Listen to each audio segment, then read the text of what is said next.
खांडवा गांव में हर शाम की तरह घंटी की आवाज गूंज रही थी। सब लोग 7 बजने से पहले अपने अपने घरों की खिड़की और दरवाजे बंद कर दिया करते थे। दरवाजे बंद करते वक्त सबका बदन थर थर कांप रहा होता था। हर आम आदमी से लेकर श्रीमंत लोग भी दरवाजे बंद कर दिया करते थे। जो दरवाजा बंद नहीं करता या उसे देरी हो जाती तो एक चुड़ैल अपनी डरावनी हंसी के साथ आकर उसका सर धड़ से अलग कर देती। लोग चीखते हुए मर जाया करते। उसी गाँव में एक आलीशान घर था। उस घर में टंग टंग और उसका बेटा थूंग थूंग दोनों रहते थे। टंग टंग अपने बेटे थूंग थूंग को बोलते हैं, बेटा थूंग थूंग जल्दी करो, बहुत जल्दी 7 बजने वाले हैं, देखो घड़ी में, फौरन जाकर सारे खिड़की दरवाजे बंद करो, खिड़की दरवाजे कस कर लगाना। और हाँ, मेरी बात कान खोल कर सुनो, 7 बजने के बाद किसी भी कीमत पर किसी से भी कोई बात मत करना, दरवाजा तो बिल्कुल मत खोलना। मैं तब तक ऊपर की खिड़कियां बंद करके सुरक्षा पक्की कर देता हूँ। ये बोलकर टंग टंग ऊपर के कमरे में चले जाते हैं। थूंग थूंग ने थोड़ा और सोचा, फिर अपने पापा की बात मानकर वह जल्दी से जाकर पहली खिड़की बंद कर देता है और जाकर दरवाजा भी बंद कर देता है। जब वह आखिरी खिड़की के पास पहुंचकर खिड़की लगा रहा होता है तभी उसके सामने उसकी माँ अचानक से आ खड़ी होती है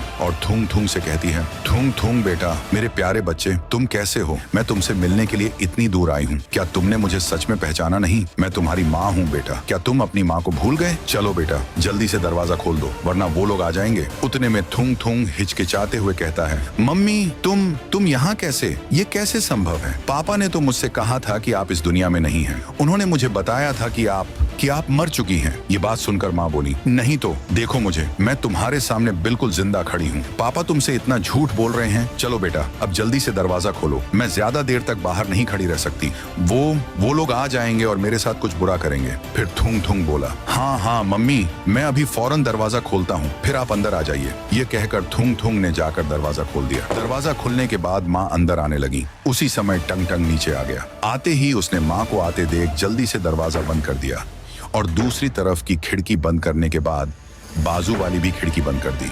उसके बाद टंग टंग ने थूंग थूंग के पीछे आकर गुस्से से आवाज लगाई, थूंग थूंग, तुम्हारी हिम्मत कैसे हुई दरवाजा खोलने की? तुम्हें अच्छी तरह से पता है कि 7 बजे के बाद बाहर कितना खतरा होता है। क्या मैंने तुम्हें साफ साफ मना नहीं किया था कि दरवाजा मत खोलना? टंग टंग ने माँ की तस्वीर की तरफ इशारा करते हुए कहा, मैंने तुम्हें कितनी बार समझाया है कि तुम्हारी मम्मी मर चुकी हैं, वह इस दुनिया में नहीं है। मैं तुम्हें बाद में सब कुछ समझाऊंगा कि असल में क्या हुआ था। अब बिना कोई सवाल किए चुपचाप ऊपर जाओ और सो जाओ। टंग टंग ने थूंग थूंग को फटकार लगाई। फिर थूंग थूंग तेजी से ऊपर सोने के लिए चला गया। थूंग थूंग अपने कमरे में पहुंचकर बिस्तर पर लेट गया, पर वह करवटें लेकर सो रहा था। थूंग थूंग को अपनी माँ की याद सताती रही और वह बेचैन रहा। उसके मन में कई सवाल घूम रहे थे। पापा ने झूठ क्यों बोला? बाहर कौन था? पापा मुझे कहाँ ले जाने वाले हैं? और जब खांडवा गांव में सुबह हुई तो टंग टंग थूंग थूंग को लेकर घर से बाहर निकला और थूंग थूंग को कहीं तो ले जाने लगा। वह थूंग थूंग को लेकर गांव के ही एक लंबे रास्ते पर आया था। वह आगे चलते गए और एक टूटी फूटी झोपड़ी के पास रुक गए। टंग टंग ने आगे की तरफ इशारा करते हुए कहा, देखो बेटा, ये वही रास्ता है। इसी जगह पर तुम्हारी मम्मी की भयानक मौत हुई थी। थूंग थूंग ने आश्चर्य से पूछा, पापा, इस रास्ते पर मम्मी कैसे मरी थी? क्या यह भूतिया सड़क है? फिर टंग टंग ने रोते हुए बोला, दरअसल बेटा, हम दोनों शादी से वापस इस गांव में आ रहे थे। हमको यहाँ आते आते 7 बज चुके थे और चारों तरफ घंटी की आवाज गूंजने लगी थी। अनाउंसमेंट हुई, गाँव वासी 7 बज चुके हैं, कृपया सारे घरों की खिड़की दरवाजे बंद कर लें वरना आपके जान को खतरा हो सकता है। फिर बेटा सारे खिड़की दरवाजे बंद हो गए। तभी मैंने तुम्हारी मम्मी से घबरा कर कहा, नंदिनी, अब हमारा घर यहाँ से बहुत दूर है और वो खतरनाक लोग कभी भी आ जाएंगे। मुझे ऐसा लगता है कि कोई भी हमारे लिए दरवाजा नहीं खोलेगा। फिर तुम्हारी मम्मी बोली, हाँ तुम बिल्कुल सही कह रहे हो, हमें तुरंत कहीं छुपना पड़ेगा। हमें किसी झाड़ी में या किसी सुरक्षित जगह पर रात बितानी पड़ेगी। वह देखो, नंदिनी ने एक टूटी फूटी लकड़ी के झोपड़े की तरफ इशारा किया। मुझे वह झोपड़ी आज की रात बिताने के लिए सही लगी। हम दोनों झोपड़ी की ओर तेजी से जाने लगे। मैं तो किसी तरह उस झोपड़ी के अंदर चला गया, पर तुम्हारी मम्मी बाहर रुककर किसी से बात करने लगी। मम्मी को एक छोटी बच्ची रोककर खड़ी थी और रोते हुए बोल रही थी, आंटी, मुझे बहुत डर लग रहा है। मैं बाहर अकेली छूट गई हूँ। मेरा घर यहाँ से बहुत दूर है और मुझे अंधेरे से डर लगता है और वो लोग अब आ भी सकते सकते हैं, कृपया मुझे अपने साथ उस झोपड़ी में ले लो, मैं बाहर नहीं रह सकती। भोली मम्मी जो स्वभाव से बहुत दयालु थी बोली, बेटा तुम रो मत, डरने की कोई बात नहीं है, तुम एक काम करो, हमारे साथ अंदर आओ। इतना बोलते ही उस छोटी बच्ची ने अचानक तुम्हारी माँ के चेहरे पर हमला कर दिया। उस बाशिंदे ने तुम्हारी माँ को वहीं नोच डाला और जोर जोर से हंसने लगी।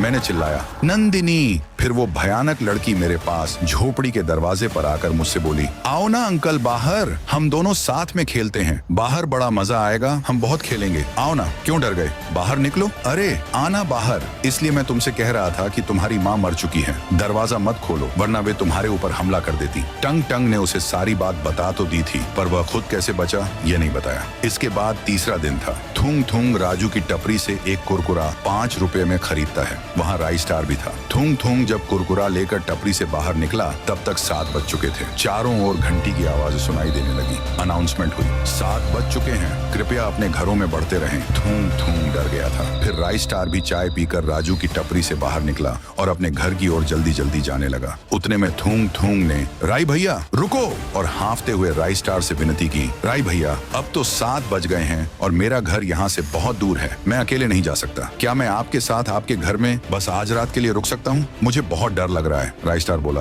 अरे बावले, ये भी कोई पूछने की बात से, मैं तेरा बड़ा भाई हूँ, तन्ने चल मारे साथ, मारे घर चल, कोई दिक्कत ना से, तू रात भर आराम से रुक सके है। फिर थूंग थूंग और राई स्टार घर के लिए जाने लगे। थूंग थूंग राई स्टार के साथ उसके घर पर पहुंचे और तुरंत अंदर गए। उतने में राई स्टार ने एक खिड़की बंद करी और मेन दरवाजा भी।